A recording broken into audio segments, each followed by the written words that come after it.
e ainda me pega. Olá, pessoal!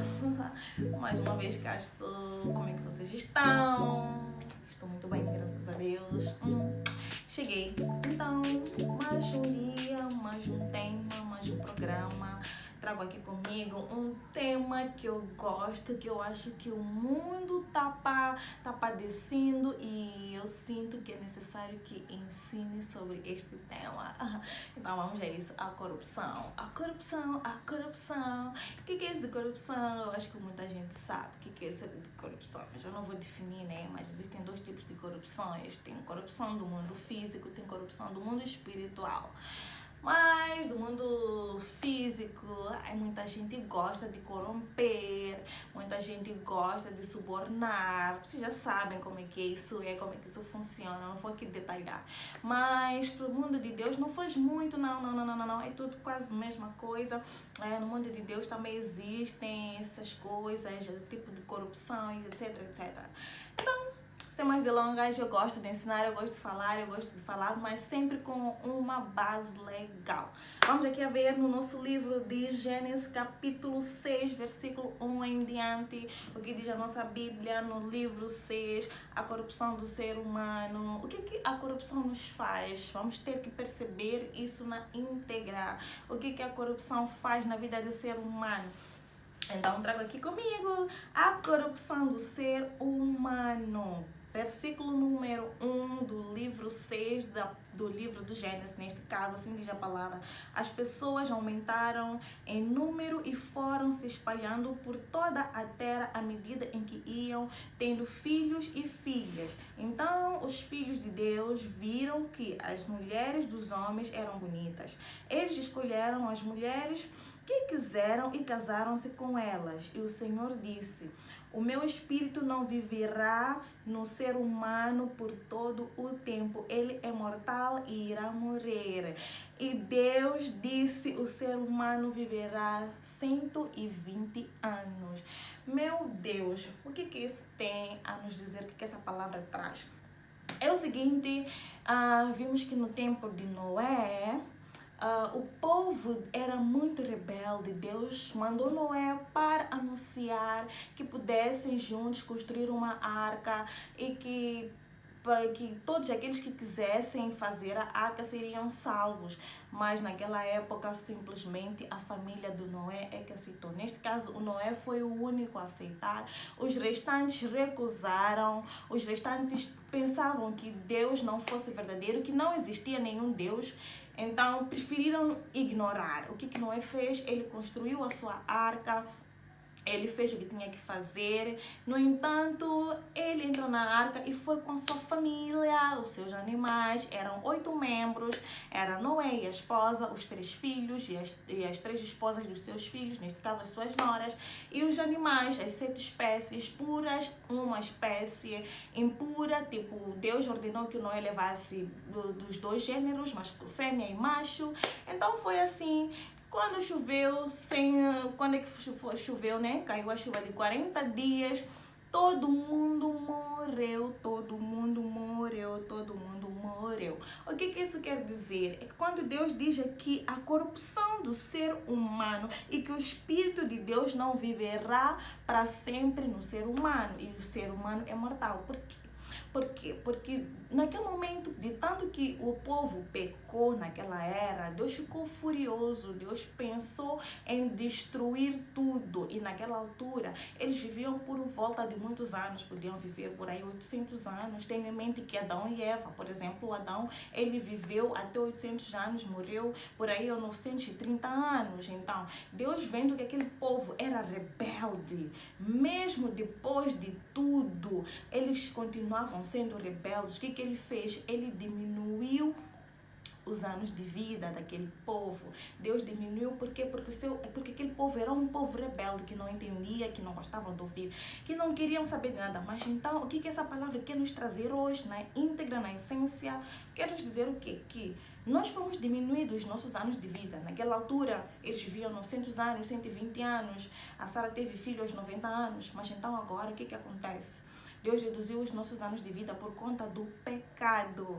Ele está a trazer de novo esta mensagem nos dias de hoje. Façamos de contas. Olha, eu sou Noé. Deus está a dizer agora, Sari, ou Sara, ou Ané, como vocês me conhecem, vai informar ao povo que esse mundo está corrompido, que esse mundo tem muita coisa que Deus não está a gostar, tem muita coisa que Deus quer que o povo saiba, mas eles não querem por conta da desobediência, rebeldia. Deus está furioso por tudo isso. E olha que Deus só prejudica por conta de alguma coisa que o povo faz. Deus, ele deixou o povo de Israel perecer porque não foi obediente, mesmo sabendo, mesmo o povo de Israel sabendo que foi liberto, mesmo assim continuaram a desobedecer. Então este povo aqui também, após eles verem que Noé foi salvo e o povo foi destruído por completo com a chuva, eles continuaram a desobedecer. Depois que Noé saiu da arca,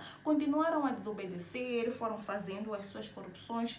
Então Deus não gostou e ao invés de Deus prolongar a vida deles, Deus reduziu a vida. Então hoje também na nossa geração, nos tempos de hoje, Deus manda certas pessoas para dar continuidade com o evangelho, com a pregação, com tudo aquilo. Por quê? Porque a Bíblia diz que Deus criou o ser humano para sermos semelhantes à imagem dele. Então, o que acontece é que algumas pessoas continuam a ignorar esse chamado. Então, ao ignorarem, elas caem na corrupção do ser humano e elas não percebem que também serão destruídas do mesmo jeito. Olha, assim que Deus colocou 120 anos para o ser humano, existem pessoas que não vão chegar a 120 anos. Por quê? Porque nós estamos a pecar e o salário do pecado é a morte. Existe uma morte que é de Deus, mas existe morte que o Satanás provoca. Então, é esse tipo de morte que Deus aqui está a dizer. Assim diz na palavra. Deus não ficará, o Espírito de Deus não ficará no ser humano para sempre. E Deus reduzirá a vida do ser humano e passará a ter 120 anos de vida. Por quê? Porque nós estamos a pecar. Deus agora está a anunciar, Deus está a mandar-me para explicar. Meu povo, vamos deixar de viver na base de luxúria, vaidade. Vamos deixar de viver como se o mundo fosse eterno. Vamos deixar de viver como se o amanhã não existisse. Vamos deixar de dar asas para o Satanás. Vamos quebrar todo o altar de Satanás. Vamos negar o reino de Satanás. Vamos recusar espírito de feitiçaria, espírito de medo. Porque Jesus diz que ele nos deu autoridade para pisar toda serpente, escorpião. Então, essa é a boa nova que Jesus tem. Ele está a anunciar que nós temos esse poder, temos o poder de ouvir e não cairmos na tentação do ser humano, na corrupção do ser humano, porque ser humano é ser humano. E Jesus bem disse, orai e vigiai, porque a carne é fraca. Então, se nós não nos alimentarmos, né, bem sabemos que no livro de Mateus, capítulo 4, versículo 1 até 4, Satanás tentou Jesus quando ele saía da montanha. Aliás, quando ele terminava a oração em jejum, ele ficou 40 dias e 40 noites. Veja só o que Satanás disse. Aliás, o Satanás disse, agora que tu és filho de Deus, tu podes muito bem partir, como é que eu posso dizer, quebrar, ou não quebrar, transformar, melhor, transformar esta pedra em pão. Ora, digamos, como é que Jesus disse? Jesus disse, não só do pão viverá o homem, mas sim da palavra que sai da boca de Deus. Meus irmãos, acho que não estou a fazer perceber. Então, eu tenho que cá explicar exatamente o que é isso. Então, Satanás, ele entra nas nossas vidas de várias formas.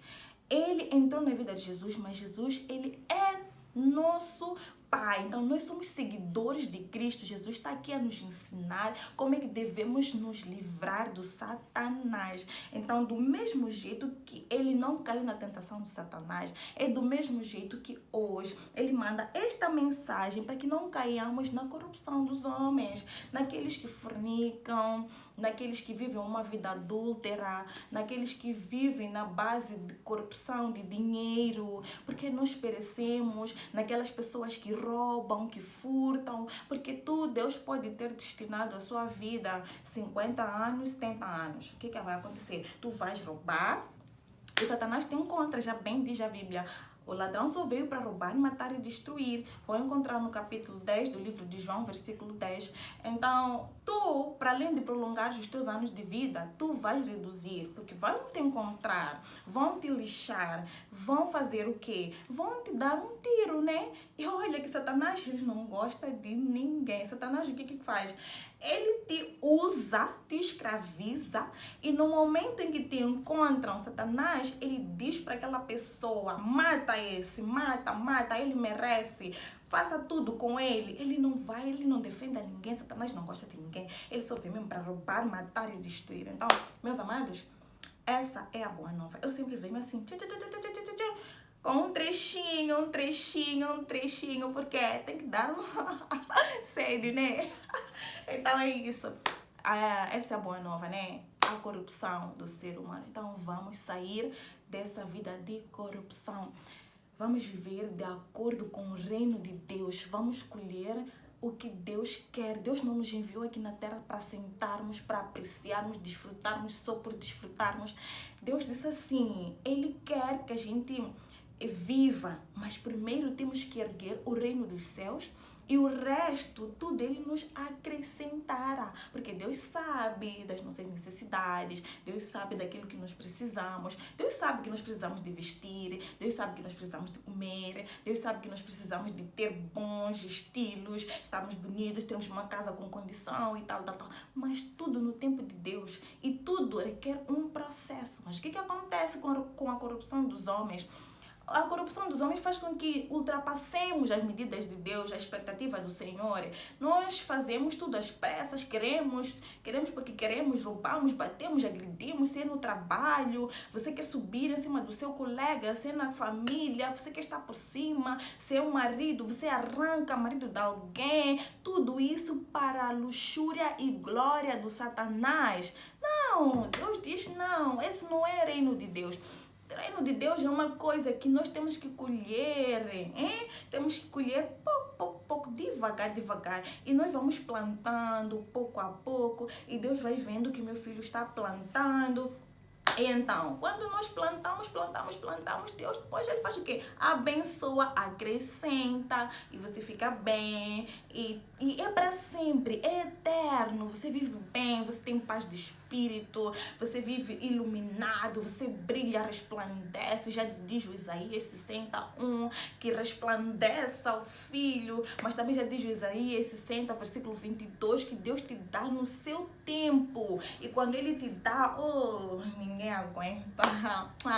Meus amados, então eu já fechei e já ensinei um bocadinho, né? Já trouxe um bocadinho, um trechinho sobre a corrupção do ser humano, e peço que sigamos o conselho de Cristo.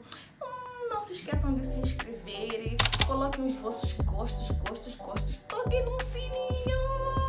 Lembre-se que a Né vos ama muito. Deus vos abençoe. Em português, em inglês, God bless you. Em Swahili, Mungu abariki. Tchau, beijinhos.